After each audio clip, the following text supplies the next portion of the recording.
ఢిల్లీలోని Pak high commissioner కార్యాలయం దగ్గర ఉద్రిక్త వాతావరణం నెలకొంది. పహల్గామ్ ఉగ్రదాడిని నిరసిస్తూ యాంటీ టెర్రర్ యాక్షన్ ఫోరం ఆందోళన చేపట్టింది. పాకిస్తాన్కు వ్యతిరేకంగా నినాదాలు చేస్తున్నారు. ఇప్పటికే పాక్ హై కమిషన్ ను ఖాళీ చేయాలంటూ కేంద్రం నోటీసులు ఇచ్చింది. భారత నోటీసులతో పాక్ హై కమిషన్ ను ఖాళీ చేస్తున్నారు సిబ్బంది. తమ సామాన్లతో కార్యాలయం వీడుతున్నారు.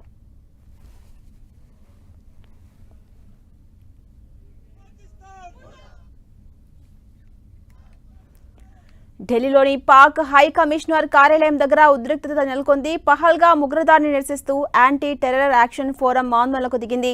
పాకిస్తాన్ కు వ్యతిరేకంగా నినాదాలు చేస్తున్నారు. ఇప్పటికే పాక్ హై కమిషన్ ను ఖాళీ చేయాలంటూ కేంద్రం నోటీసులు ఇచ్చింది. భారత నోటీసులతో పాక్ హై కమిషన్ ను ఖాళీ చేస్తున్నారు సిబ్బంది. తమ సామాన్లతో కార్యాలయం వీడుతున్నారు.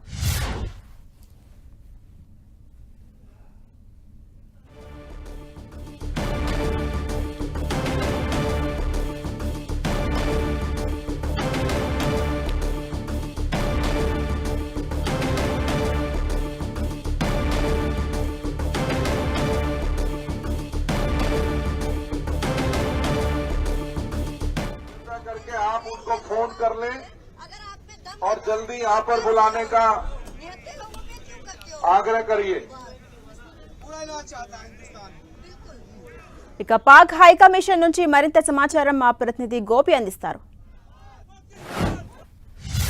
ఏదైతే కాశ్మీర్ లో ఉగ్రదాడి జరిగిందో దాని వెనకాల పాకిస్తాన్ హస్తం ఉంది అంటూ కూడా నిన్న కేంద్ర ప్రభుత్వం ప్రకటించిన తర్వాత పాకిస్తాన్ హై కమిషన్ కార్యాలయం వద్ద ఒక్కసారిగా ఆందోళనకు భారతదేశం నుంచి కూడా నలువైపుల నుంచి కూడా వస్తున్న పరిస్థితి ఉంది. ముఖ్యంగా హిందువులనే టార్గెట్ గా చేసుకుని ఈ యొక్క ఉగ్రదాడి జరగడం వెనకాల పాకిస్తాన్ ఉంది అంటూ కూడా కేంద్ర ప్రభుత్వం నిన్న నిర్ధారించడము, దానికి సంబంధించి ఇటు హై కమిషన్ వద్ద ఉన్న పాకిస్తాన్ జాతీయులందరినీ కూడా వారంలో తిరిగి వెళ్లాలంటూ కూడా చెప్పడంతో ప్రస్తుతం హై కమిషన్ వద్ద ప్రొటెస్ట్ అయితే కొనసాగుతున్న పరిస్థితి ఉంది.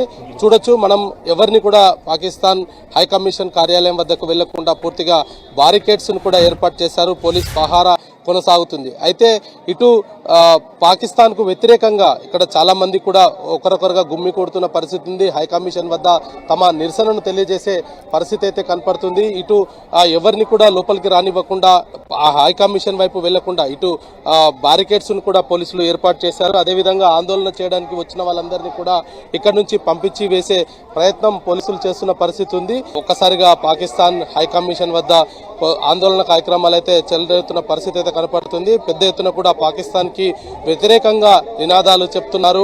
పాకిస్తాన్ పైన ఖచ్చితంగా భారత్ ప్రభుత్వం ఏదో ఒక నిర్ణయం తీసుకోవాలి, వాళ్ళను వెంటనే శిక్షించాలి అంటూ కూడా కోరుతున్న పరిస్థితి అయితే కనపడుతుంది. ప్రజల నుంచి కూడా పీఓకేని ఇదే సమయంలో సొంతం చేసుకోవాలంటూ కూడా పెద్ద ఎత్తున కూడా కోరికలు అయితే వస్తున్న పరిస్థితి ఉంది. ఒకవైపు ఏదైతే కాశ్మీర్ లో జరిగిన దాడిని వ్యతిరేకిస్తూనే మరొక వైపు ఇదే సమయంలో ఏదైతే పాక్ ఆక్రమిత కాశ్మీర్ లో ఉగ్రవాద స్థావరాలను ఏర్పాటు చేసుకొని దానికి అనుగుణంగా భారత్ పైన ఎప్పటికప్పుడు దాడులకు ప్రయత్నం చేస్తున్న సందర్భాలు అనేక చూస్తూ వస్తున్నాం. కాబట్టి ఇదే సమయంలో పీఓకే పైన కూడా భారత్ దాడికి చేసి పూర్తిగా కాశ్మీర్ ను పూర్తిగా భారత్ లో విలీనం చేయాలనేది కూడా కోరుతున్న పరిస్థితి అయితే కనపడుతుంది. వీడియో జర్నలిస్ట్ భరత్ తో గోపి, న్యూఢిల్లీ, 10 టీవీ.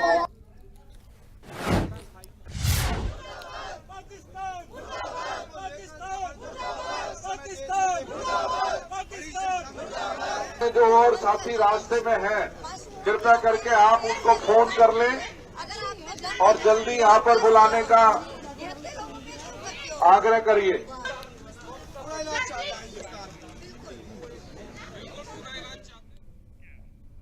జమ్మూ కాశ్మీర్లోని పహల్గామ్లో పర్యాటకులపై భీకర ఉగ్రదాడితో భారత్, పాకిస్తాన్ మధ్య ఉద్రిక్త పరిస్థితులు ఏర్పడ్డాయి.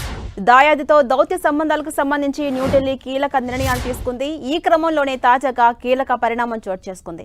పాకిస్తాన్ ప్రభుత్వానికి చెందిన అధికారిక ఎక్స్ ఖాతాను భారత్లో నిలిపివేశారు. ప్రస్తుతం దేశంలో నెలకొన్న పరిస్థితుల దృష్ట్యా పాక్ ఎక్స్ ఖాతాను భారత్లో నిలిపేయాలని కేంద్రం ఎలక్ట్రానిక్స్ ఐటీ మంత్రిత్వ శాఖ ఎక్స్ ను అభ్యర్థించింది. భారత్ అభ్యర్థనను పరిగణలోకి తీసుకున్న ఎక్స్ పాక్ ప్రభుత్వ ఖాతాను భారత్లో సస్పెండ్ చేసింది. దీంతో అందులోని కంటెంట్ ను ప్రస్తుతం ఇక్కడ యూజర్స్ చూడలేరు.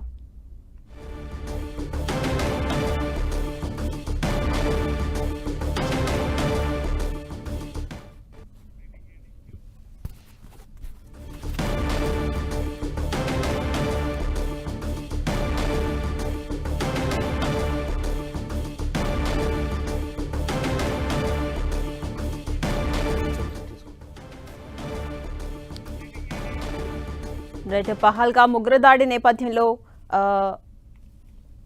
ఎక్స్ ఖాతాను పాకిస్తాన్కి సంబంధించి భారత్లో నిలిపివేయడం జరిగింది.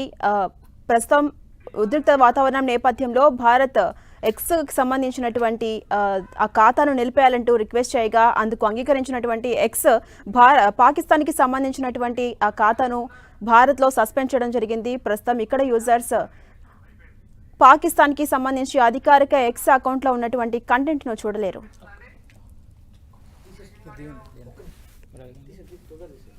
Thank you.